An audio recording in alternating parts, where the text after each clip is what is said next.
Baik, selamat sore, selamat berjumpa kembali dengan program dari Rumah Sakit Advent Bandung. Anda bertanya, dokter menjawab. Dan kali ini narasumber kita adalah Dr. Aron Tigor Sihombing, SPUK. Ya, terima kasih untuk narasumber yang sudah bersedia pada sore hari ini untuk menjawab berbagai pertanyaan seputar masalah kesehatan, saluran perkencingan dan reproduksi pria. Ya, dan ini adalah dokter spesialis urologi.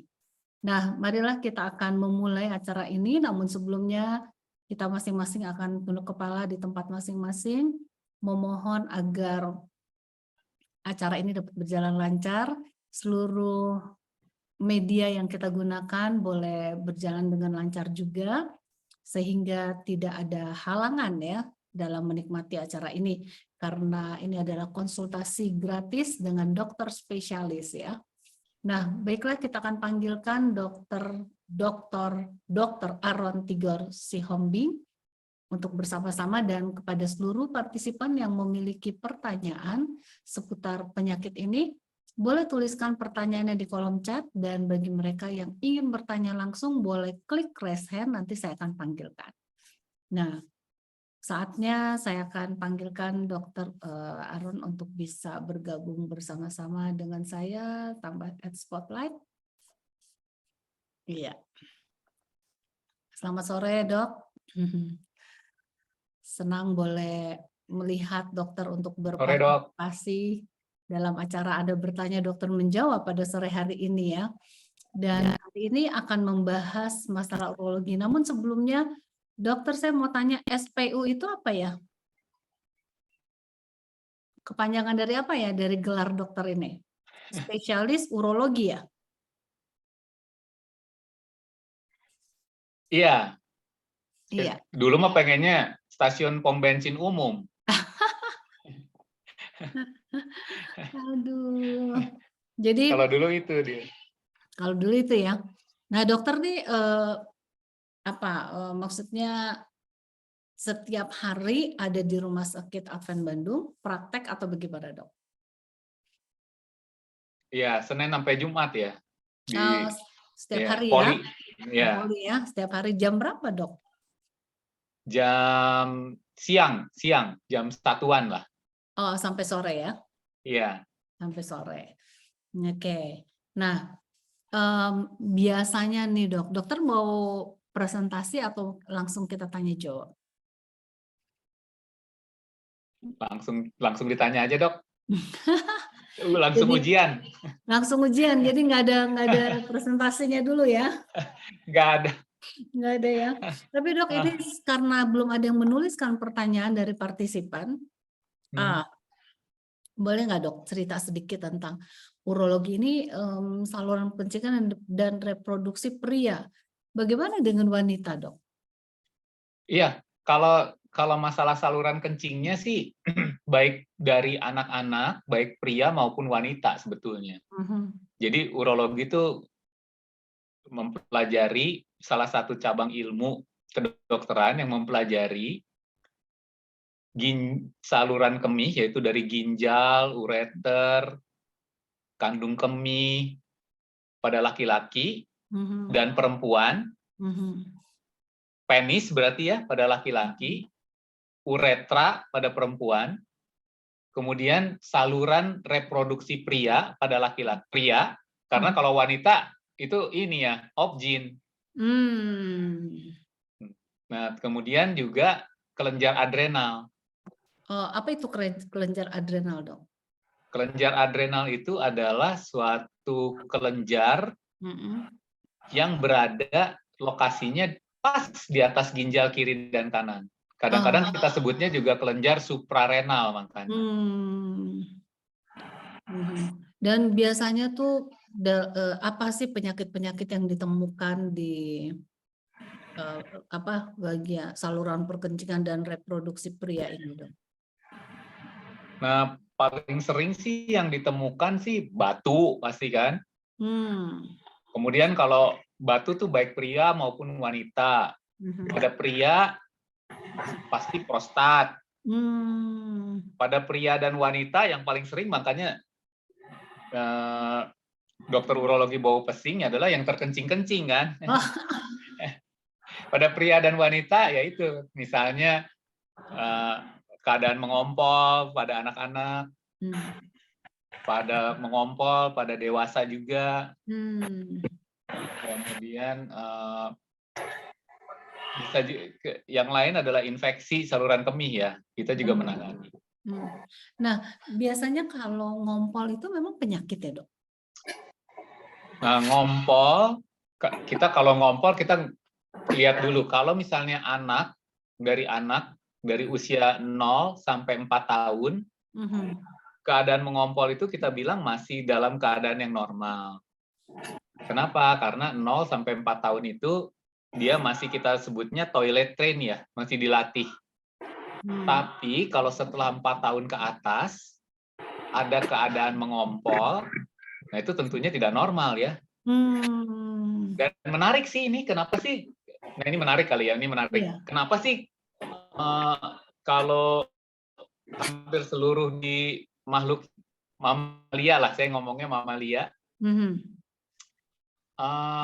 kok kenapa sih harus ada kandung kemih gitu ya, kan aneh kan? Kenapa nggak keluarin aja gitu?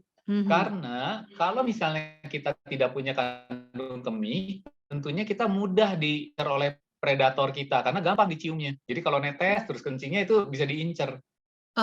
Nah, dan kegunaannya tuh ya misalnya kalau dulu kan kita nggak punya rumah ya, maksudnya kalau waktu zaman dulu kan kita tinggalnya di hutan nih. Nah, yang makan kita kan banyak kan. Jadi misalnya harimau. Jadi kalau misalnya netes terus si kencingnya, tentunya lokasi kita ketahuan. Sehingga kita bisa dimakan.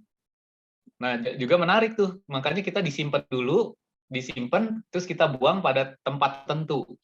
Nah, tapi membuang kencing itu juga menarik. Bisa menjadi penanda kekuasaan ya. Kalau itu kan kalau suka lihat anjing, gajah, itu yang paling ini sih badak ya, itu menandai kekuasaannya itu dengan memberi baunya kencingnya itu dia kasih. Iya. Nah jadi makanya itu sebabnya makanya rata-rata mamalia itu pasti mempunyai kandung kemih. Itu seberapa besar sih penyimpanan atau kandung kemih penyimpanan untuk kencingnya itu, Dok? Apakah itu juga ada usia ya, mungkin usia semakin tua semakin sedikit tempat penyimpanannya atau bagaimana ya, Dok? Nah, kita merasakan secara normal, ini kita ngomongnya dewasa ya, kalau anak-anak lain lagi. Iya. Kita ngomongnya dewasa karena anak-anak nanti ukuran kandung kemihnya itu sesuai dengan umur, jadi agak berbeda. Nah, kita ngomongnya 18 tahun ke atas lah ya. Kayak film aja nih, 18 tahun ke atas. Nah, jadi kalau 18 tahun itu kita mulai merasa ada kencing, itu waktu saat 200 cc. Nah, kebelet itu rata-rata orang itu 400 cc-an, 400 sampai 500. Kebelet itu udah harus kencing lah intinya gitu. Nah, kenapa begitu? Karena produksi air kencing itu kan 1 cc per kilogram berat badan per jam. Anggaplah kita 50 kilo. Kan rata-rata segitu ya. Berarti 50 cc per jam. Berarti kita ngerasain kencing itu dalam waktu, ngerasa ingin kencing itu dalam waktu, kalau 200 cc kira-kira 4 jaman.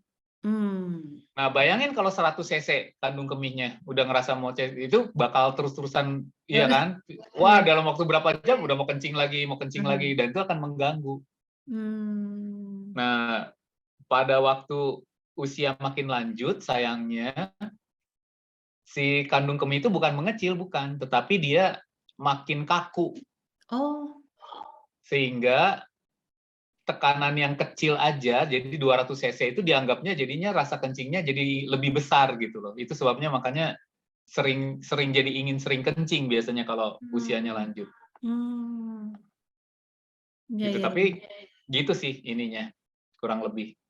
Nah, itu juga sebabnya kalau misalnya kita kegemukan, berarti kan kalau misalnya coba bayangin kalau misalnya 80 kilogram, tapi ini kita ngomongnya BMI sih sebenarnya ya. Kalau 80 kilogram tapi tinggi ya nggak apa-apa karena sih. Tapi kalau 80 kilogram misalnya tapi pendek itu kan jadinya obesitas. Berarti 80 cc per jam sehingga kandung kemihnya lebih cepat terisi itu nanti. Nah, jadi orang kegemukan biasanya juga jadi sering kencing sih biasanya begitu.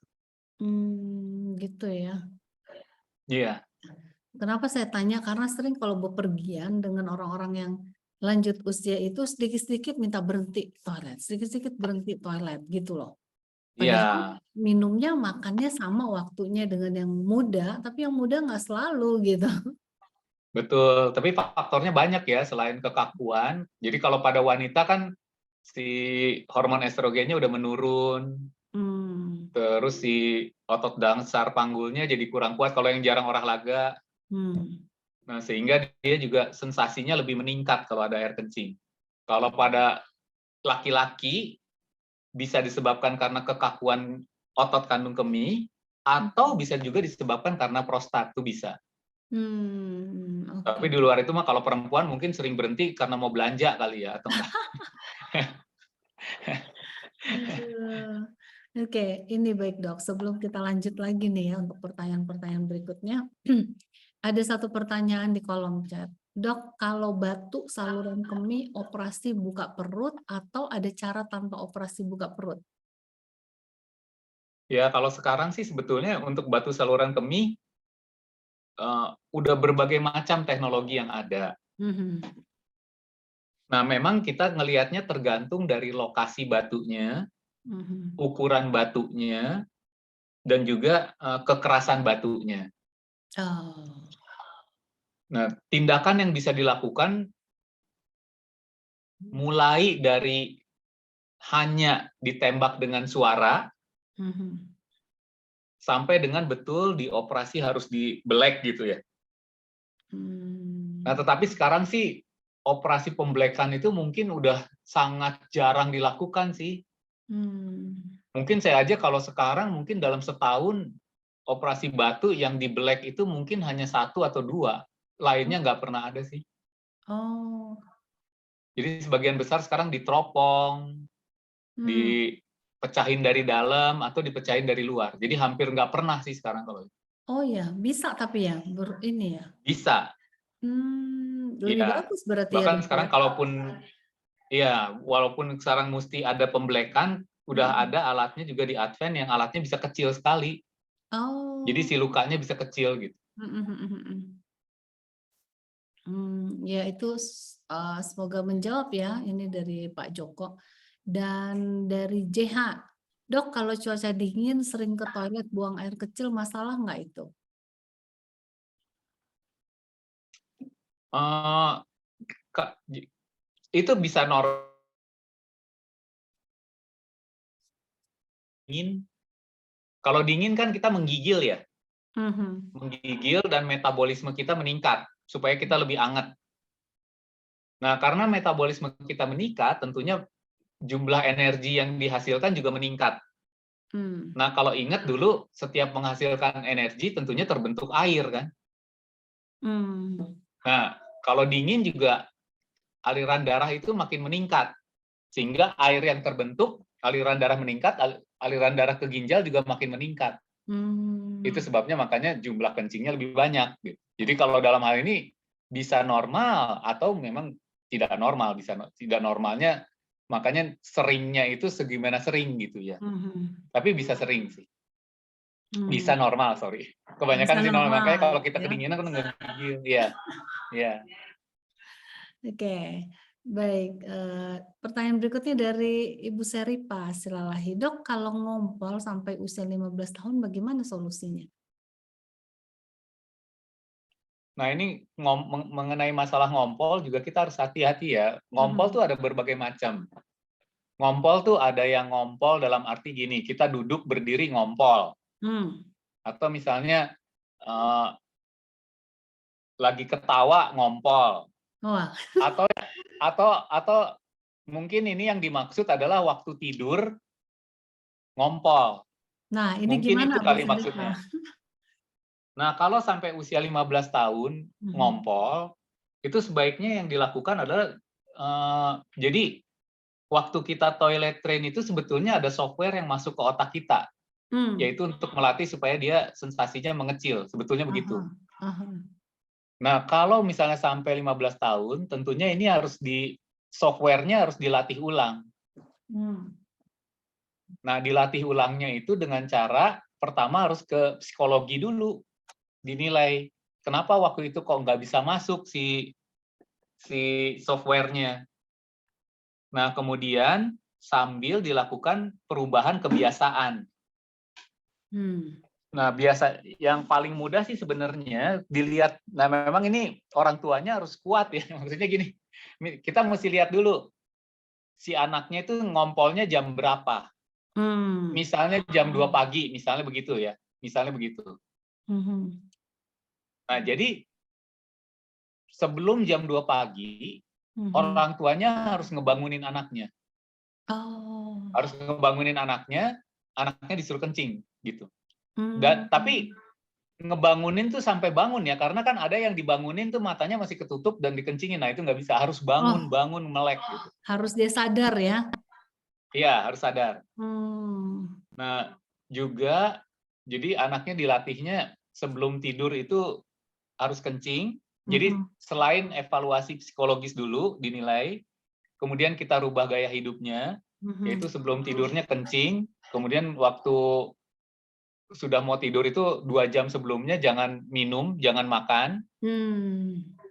Kalau misalnya kurang olahraga ya harus olahraga kalau misalnya. Nah, kemudian kita lihat. Nah, itu harus sampai bangun betul, dikencingin keluar. Nah, kalau misalnya punya alat sih lebih enak ya. Ada alatnya, bisa beli sih. Waktu itu kalau pasien suka beli, dia belinya di Tokopedia atau di mana lah gitu ya. Itu namanya alarm. Jadi ada kasur yang ada alarmnya. Jadi kalau misalnya dia ngompol sedikit aja itu si kasurnya langsung bunyi. Jadi dia kebangun gitu. Oh ya? Ya. Tapi itu sebetulnya berupa apa? Karena kebiasaan waktu dari kecilnya itu tidak dibiasakan itu apa? Kencing dulu sebelum tidur, atau itu merupakan suatu penyakit bagi anak yang seperti itu, Dok? Ini rata-rata terjadi justru pada anak kesayangan ya. Rata-rata ya, ini saya nggak ngomong. Jadi kan soalnya penyebabnya banyak sekali sih sebenarnya. Penyebabnya banyak sekali. Cuman kita ngomong yang paling umum ya, ini paling umum. Biasanya sih terjadinya pada anak yang paling disayang. Kenapa? Apa Jadi hubungannya dengan anak yang paling disayang, Dok? Karena biasanya toilet train-nya jadi kurang bagus. Jadi ya sudahlah gitu, nggak apa-apa lah gitu. Udah jangan dimarahin, biasanya gitu sih. Biasanya ini paling umum lah, paling umum. Paling umum ya. Nah jadi si toilet train-nya jadi nggak berhasil dengan baik sih sebetulnya. Biasanya nih anak pertama atau anak bungsu sih biasanya gitu sih. Gitu ya. Anak bungsunya tuh yang jauh banget ya bedanya. Oke. Nah jadi itu yang dilakukan pertama kali. Tapi nanti mesti dinilai sih, ada penyebab-penyebab lain tuh ada. Nah itu memang harus datang dulu, nanti dinilai dulu. Penyebab lain tuh ada, misalnya memang waktu tidur, pada saat tidur kan ada orang-orang yang pada saat tidur ternyata jumlah kencingnya lebih banyak daripada orang yang normal tuh ada. Makanya dia selalu ngompol. Kalau jumlah kencingnya lebih banyak dari orang normal itu penyebabnya apa ya, Dok? Apa minumnya terlalu banyak sebelum tidur atau apa? Kekurangan hormon kalau itu, kekurangan hormon. Gitu ya. Kekurangan hormon.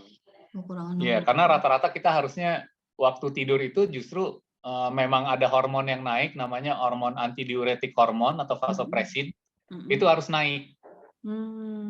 Dan itu emang dari menarik ya ini ya, karena waktu dulu kan kita kalau ngebayangin dulu kita kan tidurnya di gua. Sementara kalau mau kencing kan di hutan ya. Dan dulu harus diingat waktu dulu mah nggak ada lampu. Nah sehingga memang waktu kita tidur di dalam gua itu, dan ingat waktu itu gelap banget. Jadi waktu kita tidur, kalau misalnya kita mau kencing nih, berarti kan harus keluar dari gua. Dan nggak bisa ngelihat apa-apa, itu kemungkinan kita diterkam sama Binatang buas. harimau dan lain-lain itu mungkin, iya. Itu Hmm. sebabnya makanya kita memang sudah diciptakan tidak kencing waktu tidur itu. Ya, Gitu. ya, ya, ya. Oke. Jadi ada hormonnya emang naik waktu Mm-mm. tidur. Sebaiknya diperiksakan ya dok ya. Ya untuk Ibu Syarifah yang bertanya mungkin bisa diperiksakan ke dokter ya. Eh, anak yang masih ngompol di usia 15 tahun. Nah, pertanyaan berikutnya ini dari Bapak Bu Adi. Peggy suaranya putus-putus. Oh ya? Oh, pantesan dari tadi. Ini internetnya unstable. Sekarang bagaimana? Nggak apa-apa dok, biasa. Udah lumayan. Udah lumayan ya. Oke, pertanyaan Ya. berikutnya dari Bapak Adi. Dok mau tanya, kalau wanita buang air kecil sedikit-sedikit sudah berbulan-bulan itu karena ISK atau diagnosa apa ya dok?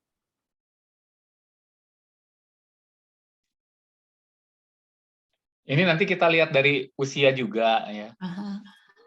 Jadi kalau misalnya dan lihat dari jumlah kelahiran dulu. Hmm. Kalau jumlah kelahirannya banyak bisa karena otot dasar panggulnya lemah. Hmm. Bisa juga karena infeksi saluran kemih. Hmm. Bisa juga karena bisa juga nih misalnya karena buang air besarnya nggak lancar. Hmm. Bisa juga karena kelainan misalnya diabetes. Oh. Itu bisa. Hmm. Atau misalnya infeksi nggak usah di saluran kemih, malah infeksinya di vagina. Ini malah mungkin. Hmm. Nah, jadi kalau usia lanjut, ini biasanya karena otot dasar panggulnya udah lemah nih kalau ini. Hmm. Nah, kalau pada wanita muda paling sering misalnya karena stres, bisa juga. Misalnya perubahan pekerjaan. Dan yang paling sering sih kemarin karena COVID. Jadi karena COVID justru karena anaknya malah nggak ke sekolah, jadi ibunya disuruh ngajar, ini banyak yang stres. Oh. Malah jadi sering kencing. Iya, ini banyak banget kemarin tuh yang itu. Jadi stres malah jadi sering kencing. Gitu. Oh Itu ya. bisa. Jadi itu namanya obstructive bladder. Nah, Hmm. jadi banyak banget sih kalau ininya penyebabnya sangat banyak sih. Sangat banyak ya.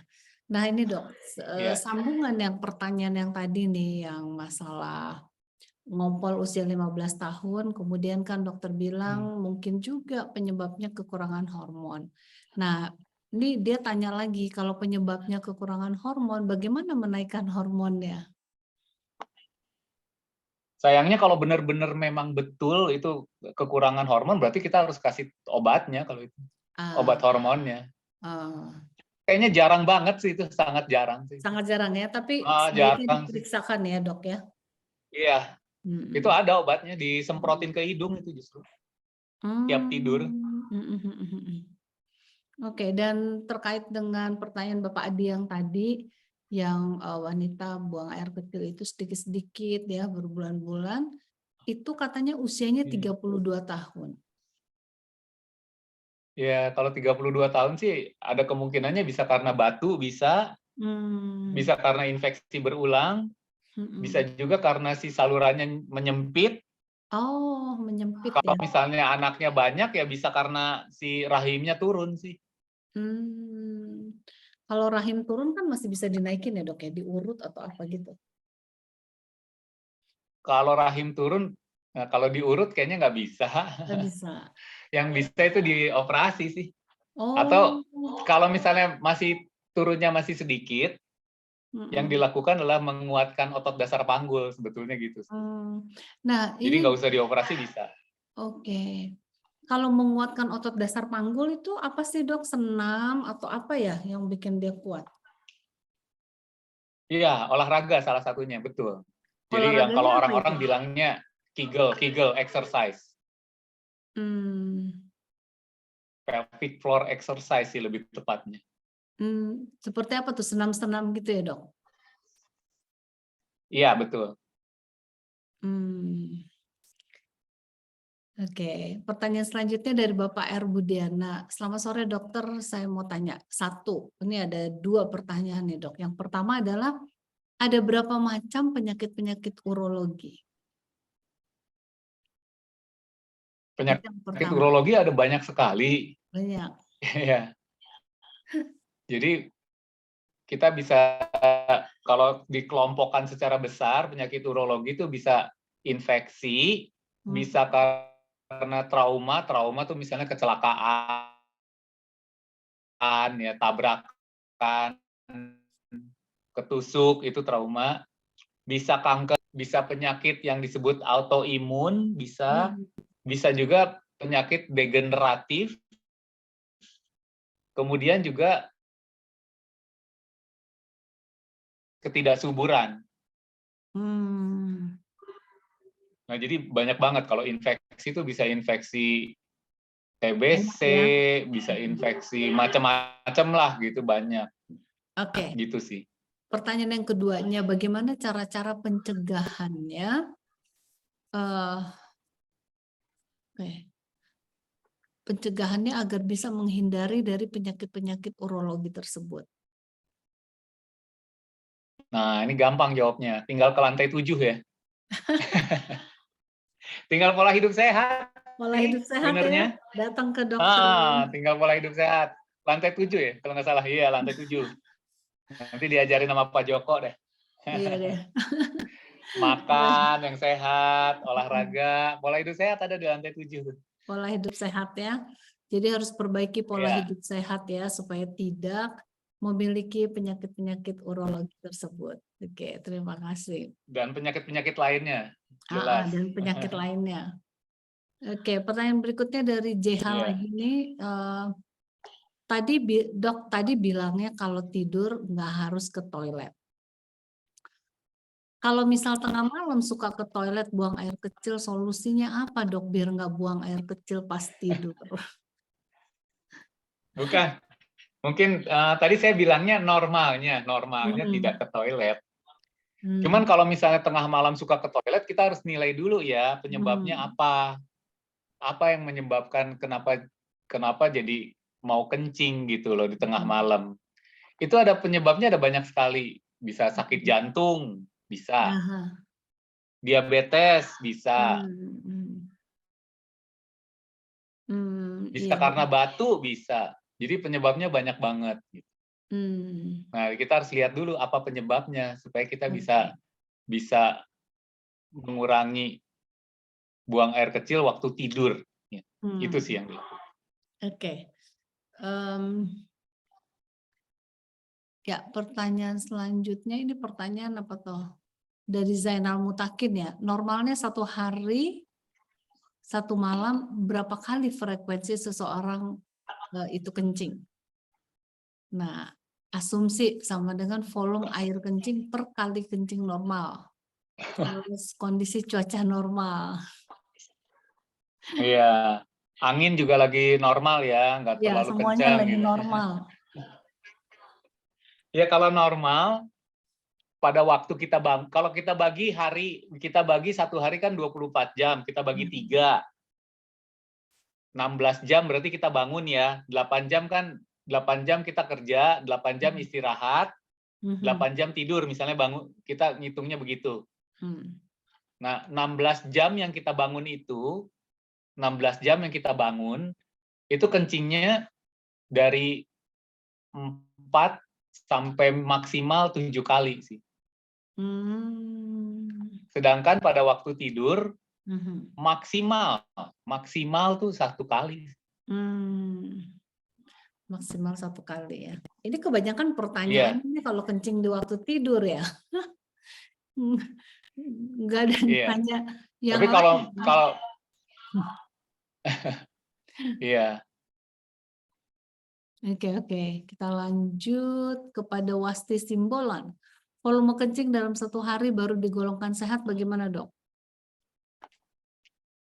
Volume kencing yang baik untuk ini dianggapnya ini ya yang tadi ya, cuacanya normal, enggak, maksudnya orangnya normal. Kalau misalnya udah gangguan ginjal lain lagi.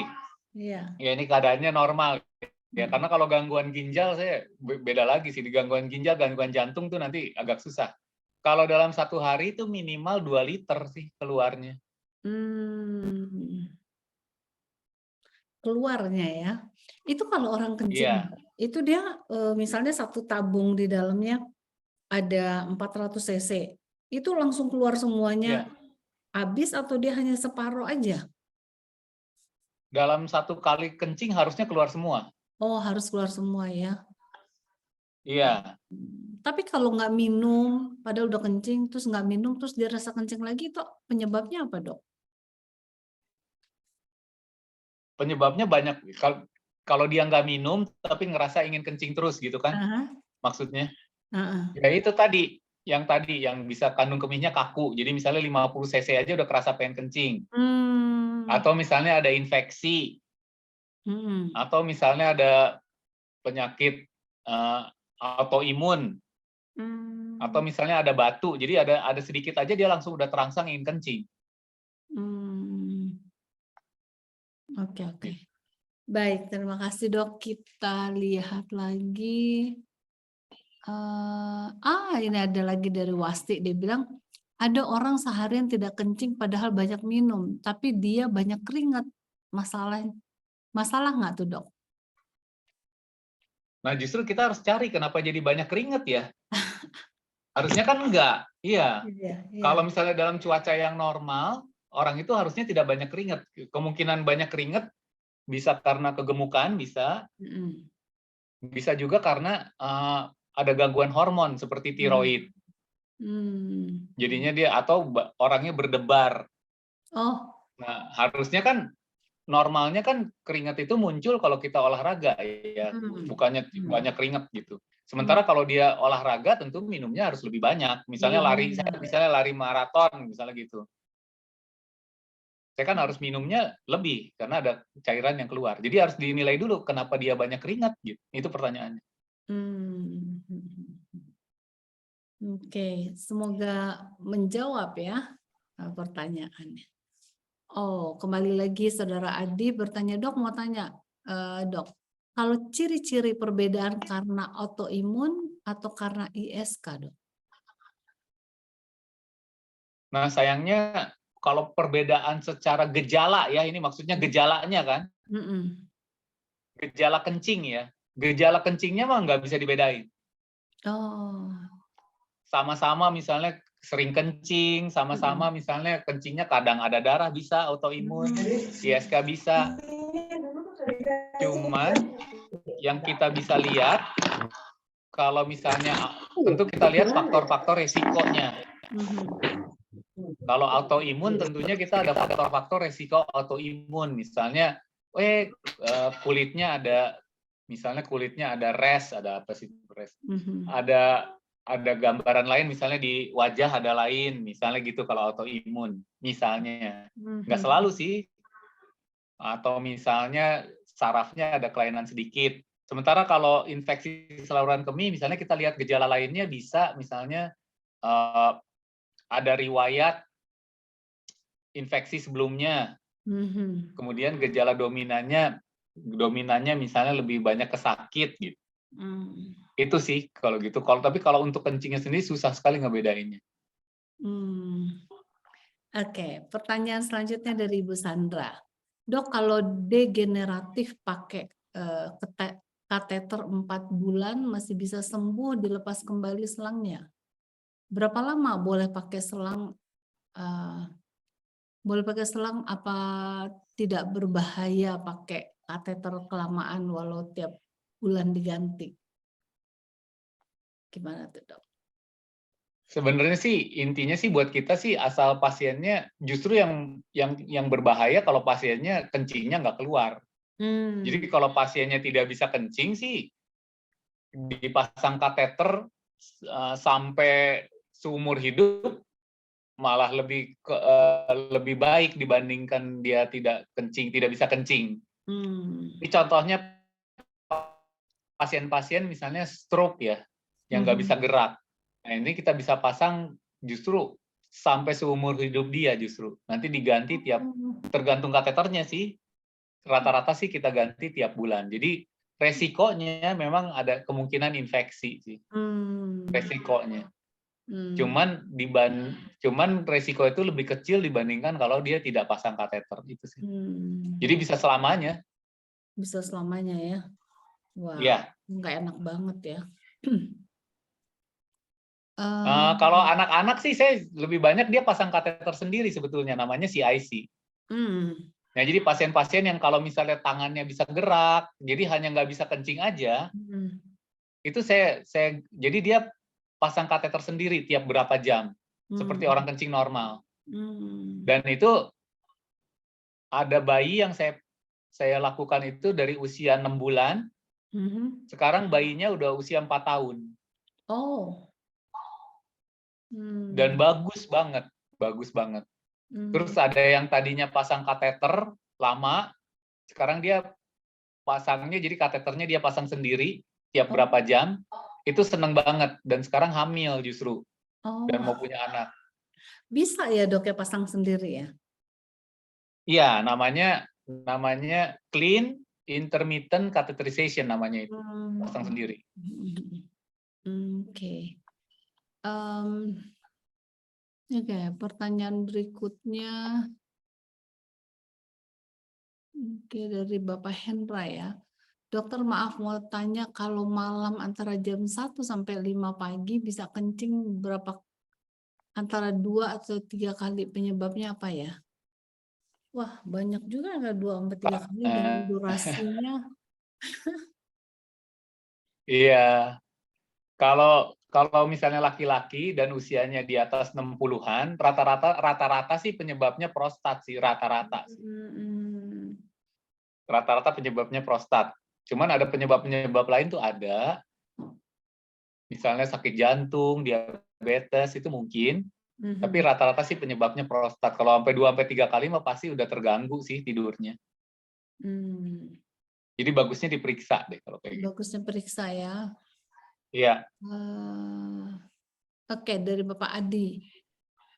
Akhir-akhir ada putih belang itu di wajah gatal, apakah itu ada hubungannya dengan autoimun, dok?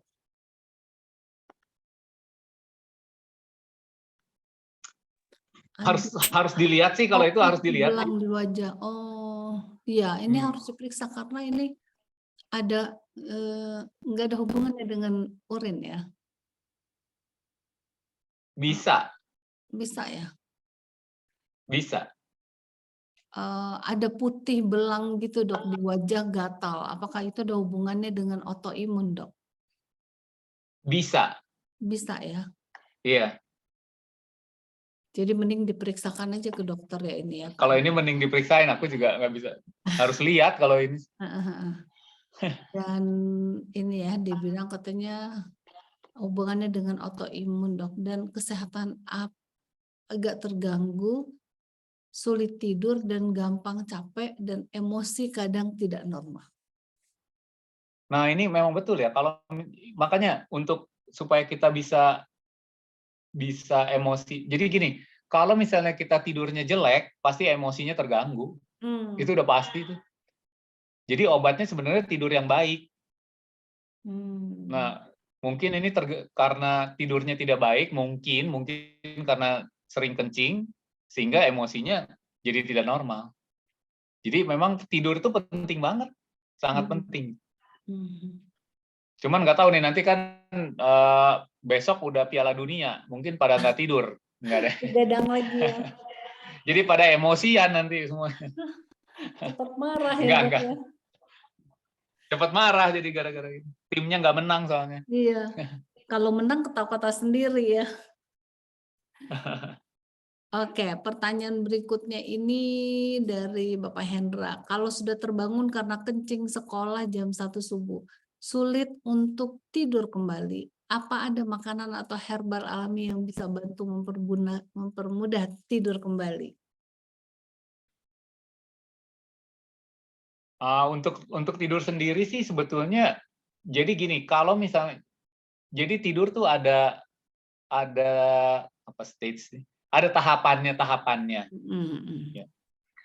Dan kalau misalnya usianya sudah lanjut, sayangnya untuk memulai tidur itu emang susah ya. Beda waktu muda tuh gampang banget tidur, nempel molor gitu ya, pelor. Kalau udah usia lanjut, kadang-kadang memulai tidur itu emang susah.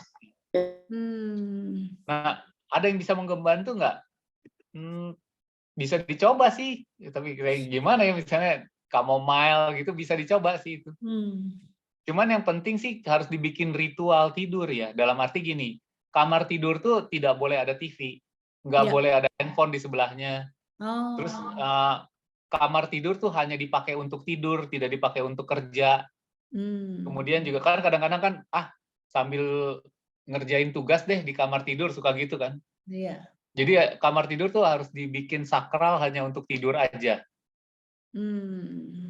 Nah, itu yang harus dilakukan sebetulnya. Sama lampu, yang pentingnya lampu tuh harus dimatiin. Nah, yang lain sih boleh sih dicobain, misalnya chamomile tea atau misalnya apa namanya, aromaterapi, bisa di mempermudah untuk tidur. Cuman yang paling penting sih itu sih sebetulnya, jangan ada TV, jangan ada handphone di kamar tidur. Itu yang lebih penting. Oke, baik, kita lanjut kepada penanya berikutnya ya dok ya, dari penanya berikutnya dari Ibu Caroline Tobing. Selamat sore dok, apakah kalau mau tidur malam boleh minum air? Tetapi kalau minum air maka terbangun untuk kencing. Nah, kalau bangun mungkin ya, bangun malam terus kencing, apakah boleh minum air? Jadi udah bangun, kencing terus minum air lagi, pasti akan bangun kencing lagi ya dok? Gimana? Iya, kalau kayak gini sih lebih baik diatur ya minumnya. Kalau misalnya emang kebangun kencing, sebaiknya sih diatur gitu di minumnya. Nah, kayak gini-gini kan perubahan ini ya, perubahan perilaku ya sebetulnya, habit ya. Nah, habitnya itu memang harus dirubah sih. Nah, kayak gini-gini agak nggak begitu mudah memang, tapi harus dirubah. Nanti kalau kayak gini harus di perubahan perilaku nggak bisa terjadi dalam sehari, soalnya ini nanti harus kontrol ulang, dicek, terus kemudian dicatat kencingnya, itu sih yang harus dilakukan. Jadi nggak bisa. Jadi kalau misalnya sangat terganggu, mendingan datang sih. Ntar dicatetin lah, gampang. Oke. Ini dokter freeze ya mukanya, apa signal saya atau signal dokter nih? Oke, udah ya. Oke dok. Dokternya hilang. Oke, penanya berikutnya dari Bapak Tony. Wah, dokter Aron kemana nih? Hilang ya Pak? Sepertinya hilang. Kelempar karena tadi sempat. Oh, ini ada lagi nih. Dokter pakai 2 nama, yang mana nih? Sorry kepotong, kelempar tadi. Ini sampai ganti handphone dulu. Oh, oke. Dari kelempar ya dok ya? Iya, saya pakai handphone aja tuh, biar aman. Oke. Ya, nah. Iya. Okay. Tadi sampai mana ya, lupa? Tadi sampai gimana nih Pak? Bentar Pak. Ulang lagi pertanyaannya. Tadi sampai di Ibu Caroline Tobing. Ini Pak, ini tolong spotlightnya dibenerin lagi Pak.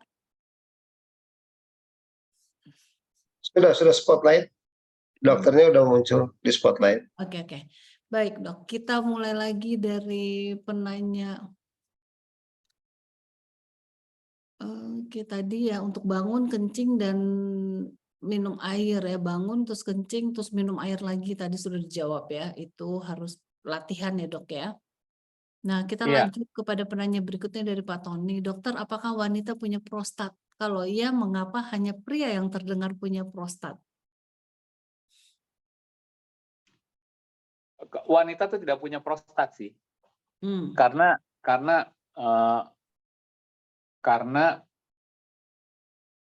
prostat tuh bertumbuh setelah ada hormon, setelah biji kemaluan terbentuk sebetulnya. Jadi waktu di dalam rahim, biji, kan kalau wanita itu jadinya telur, Kalau laki-laki kan jadinya testis ya. Nah, kemudian kan testis mengeluarkan hormon laki-laki. Nah, pada saat itulah prostat terbentuk karena perempuan tidak mempunyai hal tersebut, makanya prostatnya nggak ada. Kecuali mungkin wanita yang ada jakunnya kali ya. Jadi emang nggak ada sih. Emang nggak ada ya? Iya. Jadi nggak ada nih Pak Tony. Nah ini dari Dapa Dedi. Saya sejak mahasiswa tahun 82 sudah sering bangun kencing malam hari hingga sekarang, tapi oke-oke saja. Oh puji Tuhan ya, kalau oke-oke saja. Dari Bapak Hendra, sebaiknya minum terakhir di sore atau malam hari, paling lambat jam berapa supaya jangan terbangun mau kencing jam 1 subuh? Kalau misalnya seperti itu sih, kita 2 jam sebelum tidur sih sebetulnya. 2 jam sebelum tidur jangan minum. Dan kencing sebelum tidur, itu sih ukurannya. Ukurannya itu ya, kencing sebelum Iya, tidur. tapi kalau misalnya masih juga, nah itu berarti kita harus bantuin dengan obat berarti. Kalau terganggu ya, kalau misalnya tidak terganggu sih sebetulnya kita nggak masalah. Karena ada orang-orang yang memang dari kecilnya memang sudah kencing. Jadi ini kan yang kita sebutkan kan umumnya orang itu tidak ada yang kencing di malam hari. Tapi ada orang yang memang ya ada 1-2 orang yang kencing memang ada. Nah kalau nggak terganggu sih nggak apa-apa gitu. Iya ya. Kalau nggak terganggu seperti yang tadi tuh di atas ya, dia bilang sejak mahasiswa tuh dia sering gitu dan nggak terganggu, oke-oke saja ya. Betul. Karena berarti udah memang sudah dibentuknya seperti itu gitu berarti. Oke, kita lanjut kepada Bapak Tagor Sihotang. Maaf dokter, mau tanya nih, kan kita siap sedia 24 jam on call, berarti ini dokter juga nih. Ntar kalau HP nggak dekat di kamar tidur, nggak ada yang on call dong. Itu benar, itu betul. Tapi maksudnya handphone itu on call. Jadi gini, pada waktu misalnya gini, kita sudah tetapkan tidur. Jadi jadwal tidur sudah ditetapkan misalnya jam 9 sampai jam 7 misalnya begitu. Nah, pada waktu kita masuk kamar tidur, handphone itu tidak dinyalakan. Dalam arti bukannya dimatiin jadi nanti kalau ada panggilan kita nggak bangun gitu, bukan. Tapi dia tidak boleh kan kadang-kadang orang kan ngelihat, kalau sekarang kan handphone tuh ngelihat Facebook, ngelihat sosial media, nah itu nggak dilakukan gitu, saat mau tidur tuh dibentikan. Jadi nggak boleh nyala aja itu. Jadi tidak memegang handphone, kalau masalah nanti ditelepon boleh gitu. Walaupun sebenarnya memang orang-orang yang kayak dokter ya, kayak polisi, itu emang jadi bermasalah memang tidurnya rata-rata.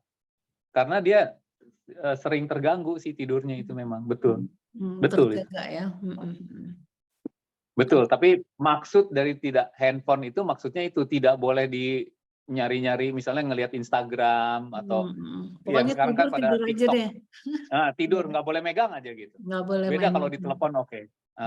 Oke, jadi handphonenya nggak dimatiin nih Pak Tagor, jadi tetap aja ada boleh tapi nggak dipakai lihat-lihat yang lain ya, jadi langsung tidur. Oke, pertanyaan berikutnya ini Ibu Velma mau bertanya tapi pertanyaannya belum tertulis ya Bu Velma, atau mau bertanya langsung silahkan. Dari Bapak Hendra, kalau untuk pembengkakan prostat, diet makanannya sebaiknya apa? Dan herbal alami yang paling baik apa aja ya dok? Yang pertama, pembesaran prostat itu terjadi di semua orang ya, jadi itu hal yang normal, itu satu. Jadi prostat membesar itu seperti kita rambutnya ubanan. Kan nggak ada diet yang bisa menghilangkan rambut ubanan, kan nggak ada sebetulnya. Nah, tapi kita bisa mencegah ubanan tuh bisa, yaitu dengan pola hidup sehat ya. Jadi kita mencegah aging sebetulnya. Nah, dengan mencegah aging kita akan mencegah menjadi lebih cepat menua. Itu sih sebetulnya gitu. Nah, masalah herbal sih sebetulnya ya pola hidup sehat tadi sih nggak ada ramuan yang khusus, iya nggak ada sih. Oke. Ya, jadi alami sebetulnya ya dok ya. Iya, tinggal ke lantai 7. Iya. Iya, ini Ibu Velma akhirnya menulis, apakah normal kalau sehabis minum setelah setengah jam sudah terasa mau BAK atau BAK? Normal nggak, Dok? Ya kalau normal atau enggaknya, nah itu kita kembali dari tadi ya. Jadi kalau misalnya kita 16 jam tadi, 16 jam kan ya. Nah itu kira-kira kencingnya 4 sampai 7 kali sih.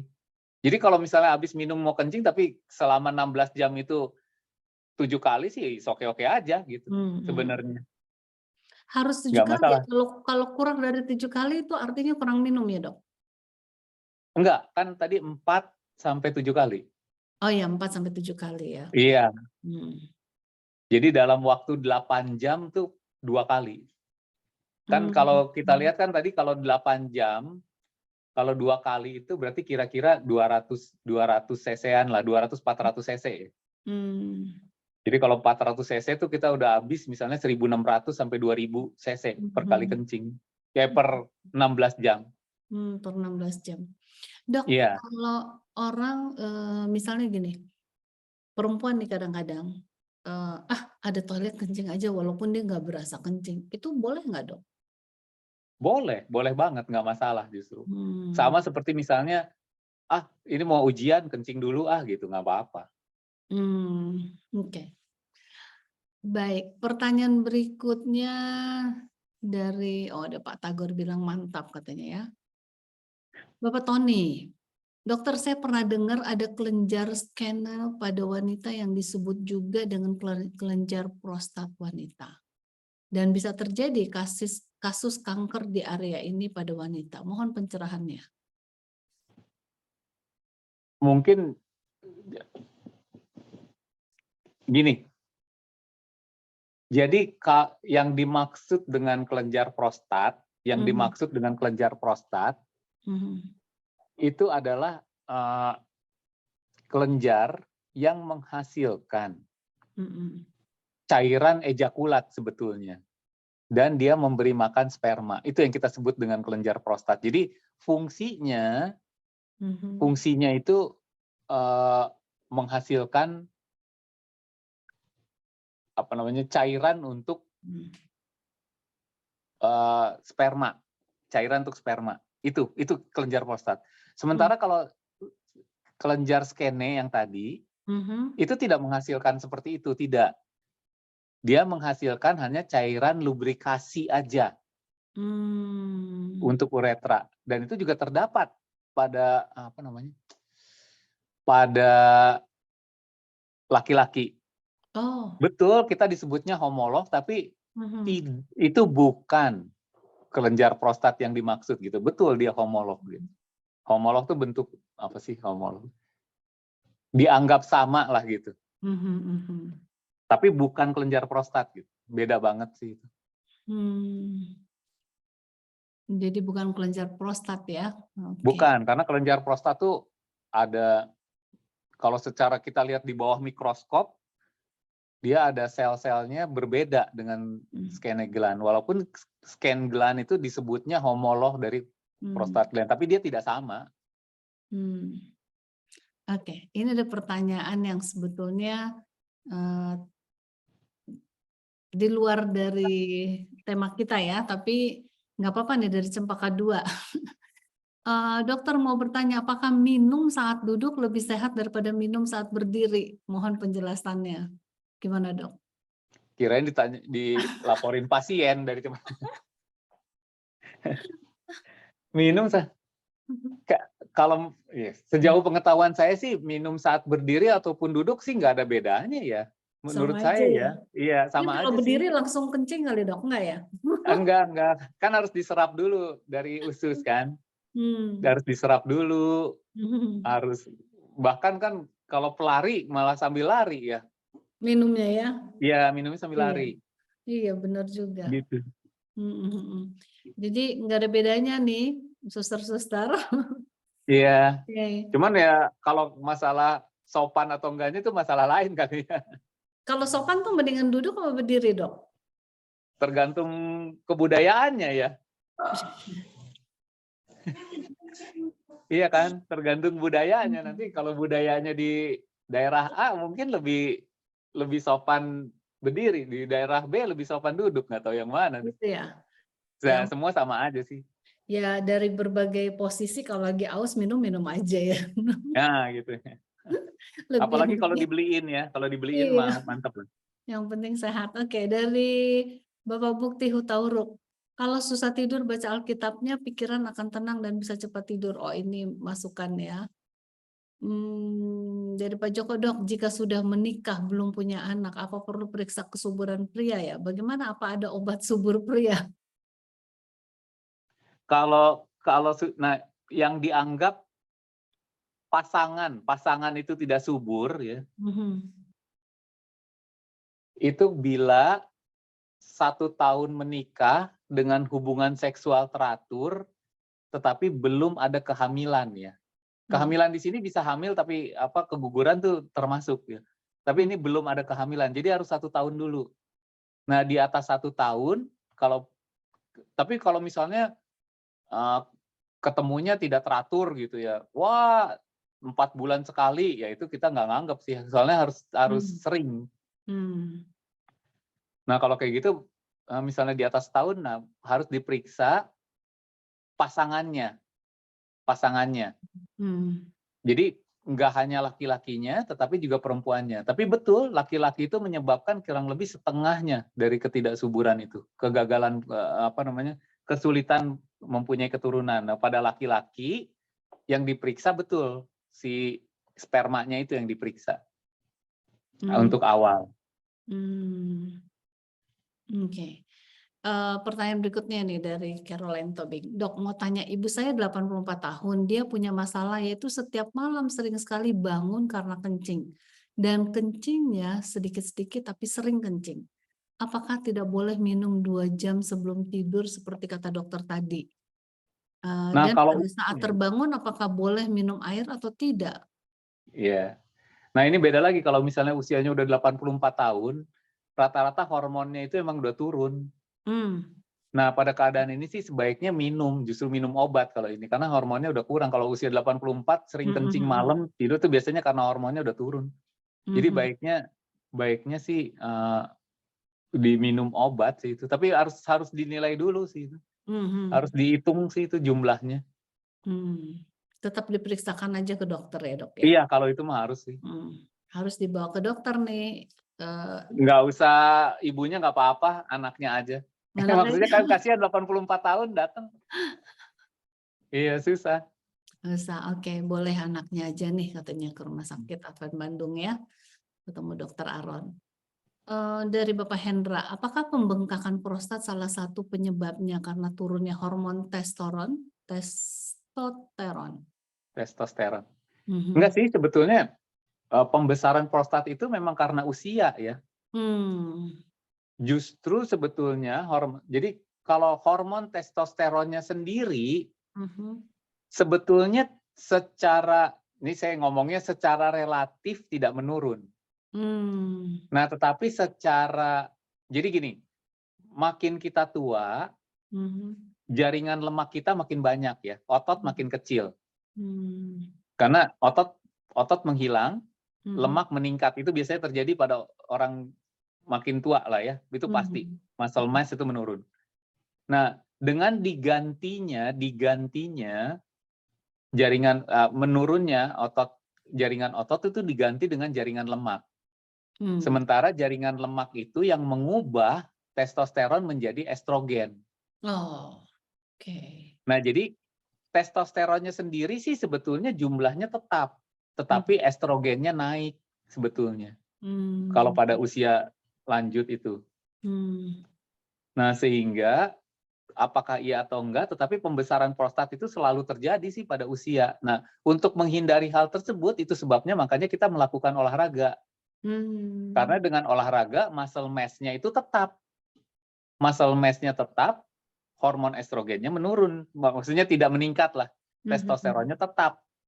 Sehingga si pembesaran prostatnya sendiri tidak terlalu cepat untuk menua. Itu sih yang dilakukan. Olahraganya apa yang terbaik, Dok? Olahraga itu sebetulnya minimal, ya nggak ada sih olahraga yang terbaik, tapi minimal setengah jam per hari itu minimal jalan sih. Setengah jam per hari itu udah paling minimal lah itu. Itu udah cukup sebetulnya. Sehari setengah jam aja jalan. Tiap hari ya maksudnya. Dalam seminggu tuh setiap hari. Karena kadang-kadang kan orang, enggak saya olahraga.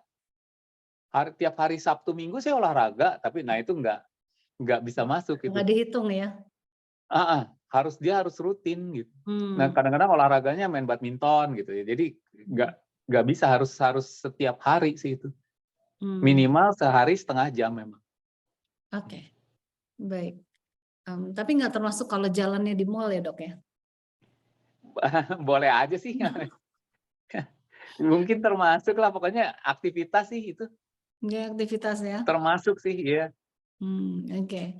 Baik, pertanyaan berikutnya dari Ibu Wasti Simbolon. Bagaimana dengan penderita asam urat? Bagaimana dengan penderita asam urat, dok? Selalu dianjurkan minum yang banyak agar terbuang lewat urin. Apakah artinya baknya harus lebih sering dari yang normal? Untuk penderita asam urat tentunya betul harus minum cairan yang lebih banyak ya. Karena itu tujuannya untuk melarutkan si asam urat. Tetapi harus diingat bahwa asam urat, jadi makanan yang menyebabkan tingginya asam urat juga harus dihindari kan. Nah, apakah kalau minumnya banyak nanti jadinya lebih sering kencing? Sebetulnya kan berapa yang kita tanyakan nanti berapa banyak minumnya. Kan minumnya nggak harus banyak banget kan. Yang penting adalah volume urin yang keluar per hari itu kurang lebih 2 liter itu cukup. Kalau dia 2 liter, tadi keinginan kencing itu 400 cc yang kebelet, berarti kan cukup 5 kali kan ya kencing sebenarnya. Per hari ya 5-7 kali lah itu, jadi dalam sehari, jadi nggak lebih sering juga kencingnya sebetulnya. Oke. Baik, pertanyaan berikutnya dari Bapak Bukti Hutauruk. Ini sudah dibahas sama dokter tadi 2 kali dijawab. Secara normal sekali berapa jam seseorang buang air kencing, dok? Jika lebih cepat dari itu kira-kira apa penyebabnya? Maaf saya baru masuk. Oke. Jadi 4 jam sekali ya, 4 jam sekali. Betul. Tapi kalau lebih cepat dari itu gimana katanya dok? Ya kalau usianya lebih dari 60 tahun, rata-rata ya nggak harus. Kalau laki-laki, karena perempuan juga bisa. Kalau laki-laki rata-rata nggak harus. Rata-rata penyebabnya prostat, karena penyebab yang lain yang seperti saya bilang tadi, bisa diabetes, bisa karena sakit jantung, bisa. Dan yang dianggap mengganggu sebetulnya kalau dia di bawah 2 jam sebetulnya. Di bawah 2 jam sekali. Itu dianggap mengganggu. Mengganggu ya. Ya. Baik, dari Pak Hendra lagi, apakah pembengkakan prostat menyebabkan berkurangnya kemampuan seks pria? Enggak sih. Enggak ya. Tapi sejalan dengan pembesaran prostat, biasanya kan umur juga bertambah. Dengan bertambahnya umur, biasanya memang kemampuan untuk ereksi itu berkurang. Jadi pada usia 60, rata-rata 60% laki-laki itu mengalami gangguan ereksi. Gangguan ereksi ya, nggak harus, bukannya tidak bisa ereksi, itu masalahnya gangguan ereksi itu ada 60%. Jadi kalau 60 tahun, rata-rata 60% laki-laki mengalami gangguan ereksi. Jadi karena sejalan sih itu. Karena usia. Karena usia ya, oke. Pertanyaan berikutnya dari Cempaka 2 lagi. Ada satu lagi pertanyaan dok. Apakah benar bila sering berhubungan intim resiko pembengkakan prostat lebih kecil atau hanya mitos, dok? Nggak ada hubungan sih antara hubungan intim dengan pembesaran prostat, tuh nggak ada hubungan. Jadi mau lebih sering, mau lebih jarang, ya boleh-boleh aja sih, nggak masalah. Yang penting happy katanya. Yang penting happy. Oke, dari Gea, dokter, apa ukuran alat kelamin ada pengaruh untuk kehamilan? Kalau dalam ukuran alat kelamin yang dalam hal yang masih dalam ukuran normal sih nggak ada ya. Tapi kalau misalnya yang ukuran alat kelaminnya yang abnormal, dalam arti misalnya kita sebutnya mikro, ya itu mungkin ya, karena dia tidak bisa melakukan hubungan seksual secara normal kalau dia mikro. Tapi kalau dalam ukuran yang normal sih nggak ada bedanya. Oke. Pertanyaan berikutnya dari Bapak Hendra, kalau sudah berumur antara 50 sampai 60 tahun kemampuan seks pria menurun, apa ada makanan atau herbal ramuan alami yang bisa membantu meningkatkan kemampuan seks pria? Iya, ya itu sebetulnya. Nah ini yang paling penting ya. Sebetulnya yang paling penting ya itu tadi ya, yang ke lantai 7 itu paling penting deh. Justru di situ ininya, karena justru kita mencegah terjadinya efek penuaan, itu yang paling penting. Nah, kalau ada nggak herbal yang meningkatkan keinginan gitu ya? Kalau keinginan sih bisa ada ya, bisa ada. Seperti misalnya kita waktu itu udah neliti juga misalnya tribulus ekstritis tuh meningkatkan hormon laki-laki, betul. Cuman gini, harus ditekankan sekali lagi ya, mau makan obat apapun itu juga tetap harus didasarkan dengan pola hidup sehat. Jadi kalau hanya mengandalkan obat untuk masalah ini sih sayang ya, maksudnya tidak begitu berguna sebenarnya. Jadi pertama pola hidup sehat dulu. Kalau mau menambah menggunakan misalnya tadi tribulus ekstritis itu bisa memang, betul. Tapi tanpa adanya pola hidup sehat mah percuma menurut saya. Jadi tetap ya untuk segala sesuatu harus ada pola hidup sehatnya ya. Iya, dasarnya itu memang. Dasarnya itu. Oke, jadi partisipan nih di kolom chat sudah tidak ada pertanyaan lagi. Iya, yang bertanya langsung juga tidak ada nih, Dok. Iya. Wah, ini Pak Bukti ya. Oh, ini pertanyaan baru masuk lagi ya, 2 ya. Dari Pak Hendra tadi terakhir, dari sekarang Gea. Dokter, apa ada efek samping minum obat kuat saat melakukan hubungan intim? Seperti obat-obat lainnya sih, obat seperti Viagra itu ada kemungkinan efek sampingnya ada.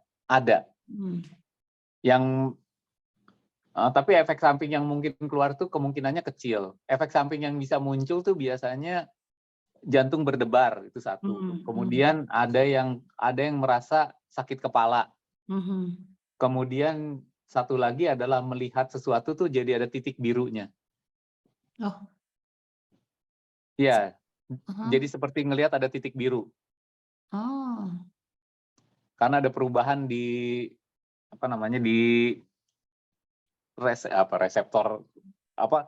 perubahan reseptor warna di mata kita itu. Jadi kelihatannya seperti ada titik biru. Itu sih yang paling sering sih sebetulnya. Jadi tapi itu kecil kemungkinannya. Kecil. Oke, pertanyaan berikutnya dari Bapak Bukti lagi. Kenapa seseorang lebih sering buang air kecil pada waktu malam, Dok? Ya, buang air kecil pada waktu malam, ini ceritanya saya anggap laki-laki lah ya.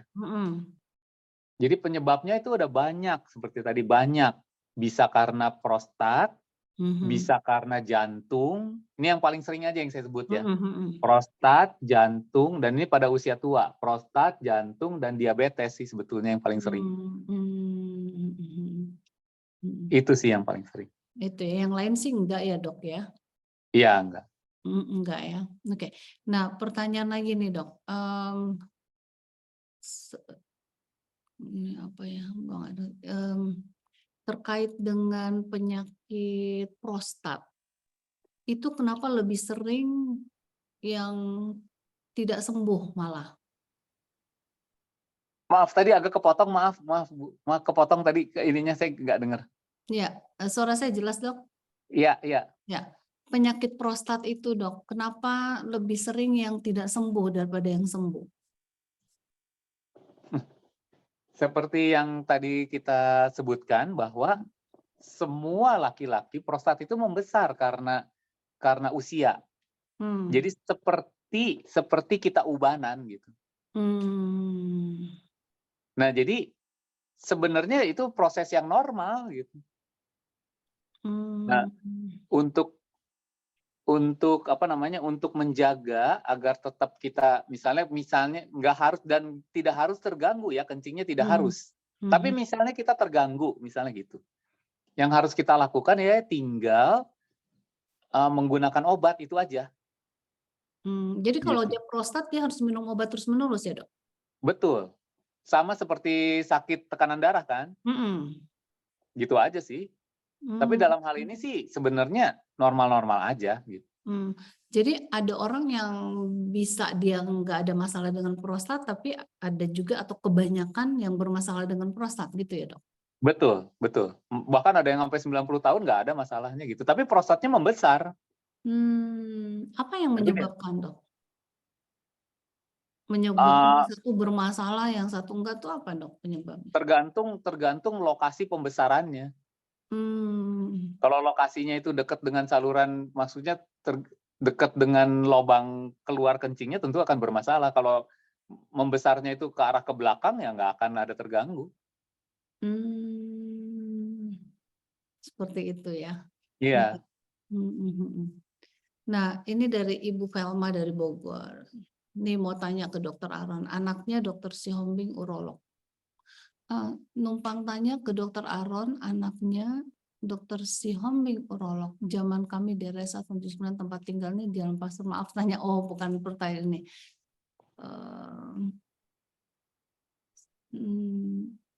Dokternya senang bercanda. Maksudnya kenal ya dokter ya?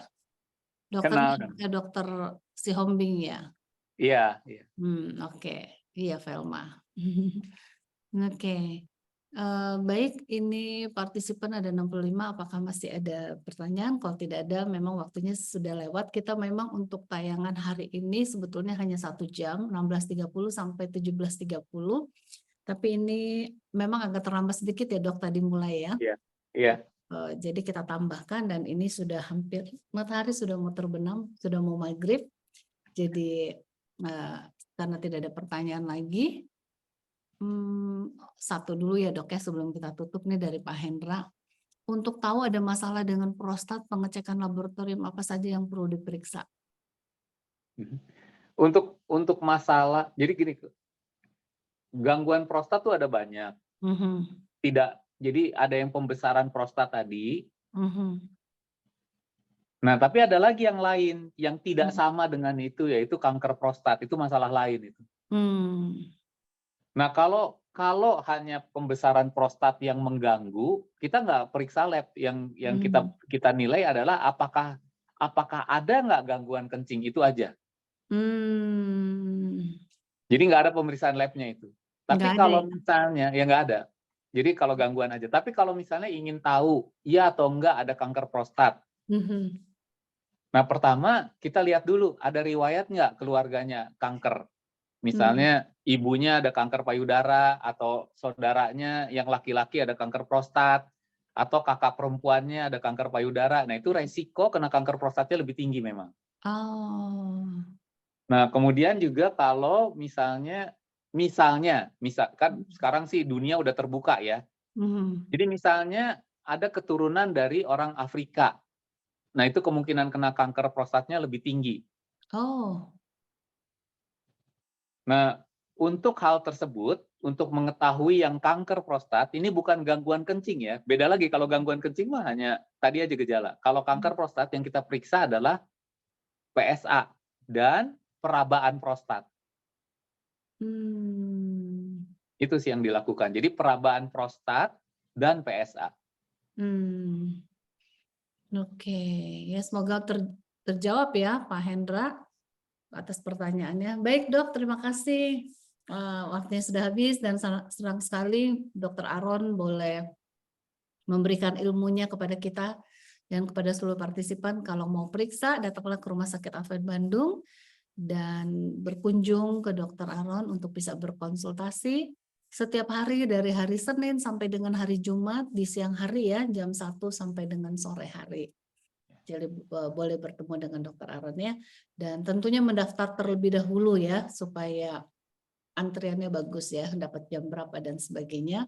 Dan juga untuk mendapatkan informasi-informasi lainnya boleh hubungi Bapak Joko sebagai marketing directornya. Nah, dari tim Anda bertanya dokter menjawab, kami mengucapkan terima kasih yang sebesar-besarnya kepada Dr. Aron untuk dedikasinya, waktu dan ilmu yang telah dibagikan bersama-sama.